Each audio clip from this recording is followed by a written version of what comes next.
What have you surrendered your authority to? For context, let me tell you what happened. So I was at church today, and the song that was sung was All Authority. And that was sung at Woman Evolve, and Tasha Cobbs sung the song. So it's a very popular song, and when you sing this song, you feel really good. And that's what happened at my church. People were like, taking back authority, and they were walking around, and they were in the aisles, and they were feeling very enthusiastic about the song. And so, poised at the pulpit was the person who was supposed to read the scripture, and she was there. She was just waiting because what is next was a scripture reading. But what was next? What was normal wasn't conducive to the environment that was happening because people were declaring that they have authority. And the Spirit of God was really moving in the house through that song. And people were really mentally and spiritually and emotionally taking a stance of having all authority.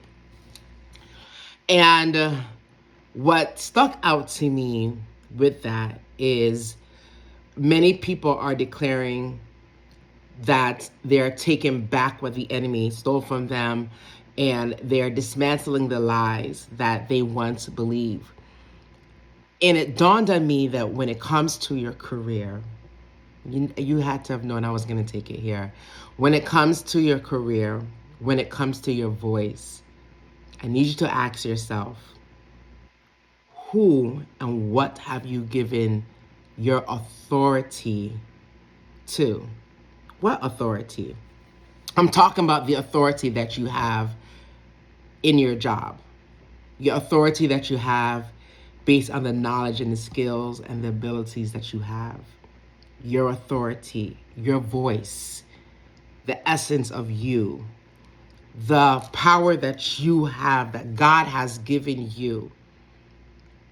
What have you surrendered that to? Have you surrendered your authority to the lies that people have told you? Maybe you did a presentation and the presentation wasn't good enough, and so you got a negative comment, and so because of the negative comment that you received, you decided to, I'm gonna put this aside. And so you no longer want to do presentations, which is a normal thing. I'm not gonna knock that. But when the opportunity comes for you to volunteer to make your voice known, to make a said presentation, you don't put your hand up because you have lost your confidence based off of one comment. You have lost your ability to stand because of that one comment. Happens. And the reason why it's so critical for you to now take back your authority and don't let somebody else do the work for you. Don't let anyone else do your work and take credit, because that's what happens in corporate America.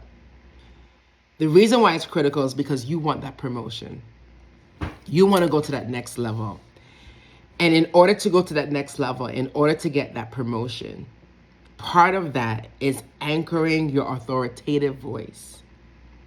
It is anchoring what your authority is, your voice, your story, the intellectual capital intellectual capital that you have.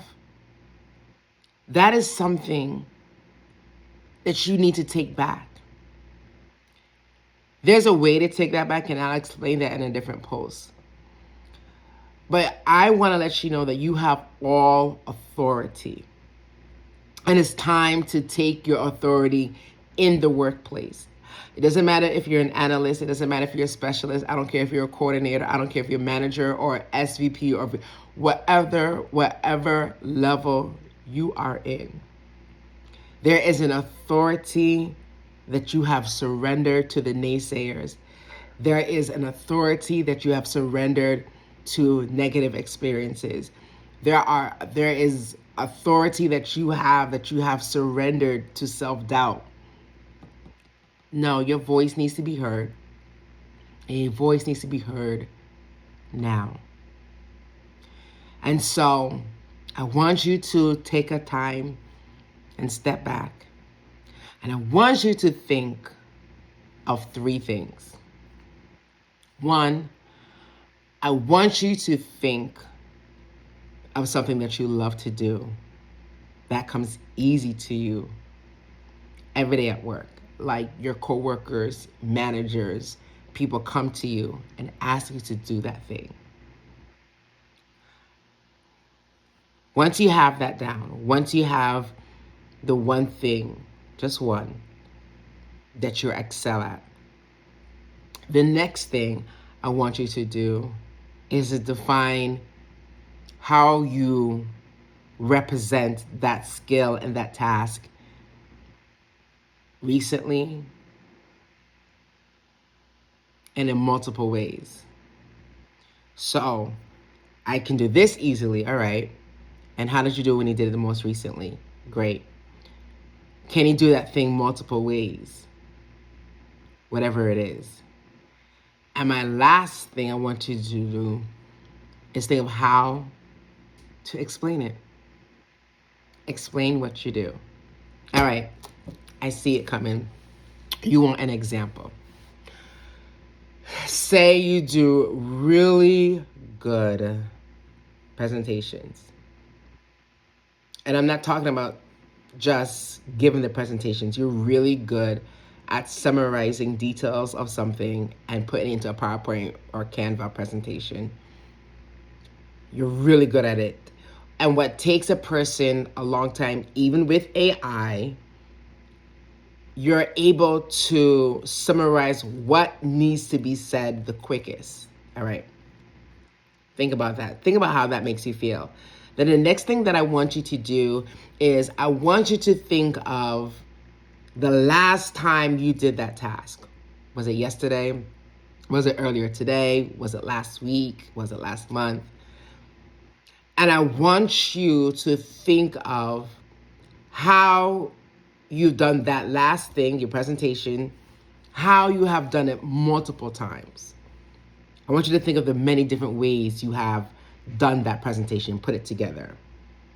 So anchoring the last time and also anchoring the different times that you've done that presentation. And the last thing I want you to do, once you have the last thing you did well, say it was a presentation, 2, what happened when you most recently did it in the multiple ways that you have done that presentation. Because the reason why that's important is because I want you to decide and realize the various things, the various ways, the various components, your skills, the how wide of a scope, how creative were you? Because I want your mind to be unlocked to the possibility of, man, I did this presentation in Canva, I knocked it out. And, usually it took me, it took me 15 minutes. Now I did it in 10. But then you realize that 3 weeks ago, you did the same thing and you had a problem because that presentation had a number of graphics that needed to be in it and the graphics wasn't working right.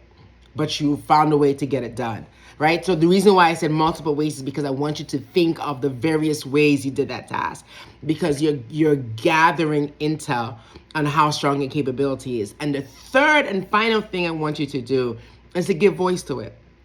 Give voice. Give voice to how you implemented that thing, that presentation. Because once you're able to speak and testify to your own self, then you realize, like, wait a minute. What that person just said was a lie. What that person said about my presentation skills was a lie. I actually can do this. And when you do that, when you realize that, when you unlock the negative mindset, right? I'm cutting ties with things I once believed. That is you taking your authority back. It's action.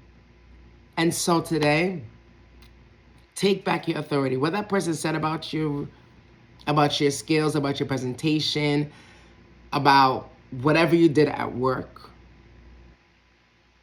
it's a lie.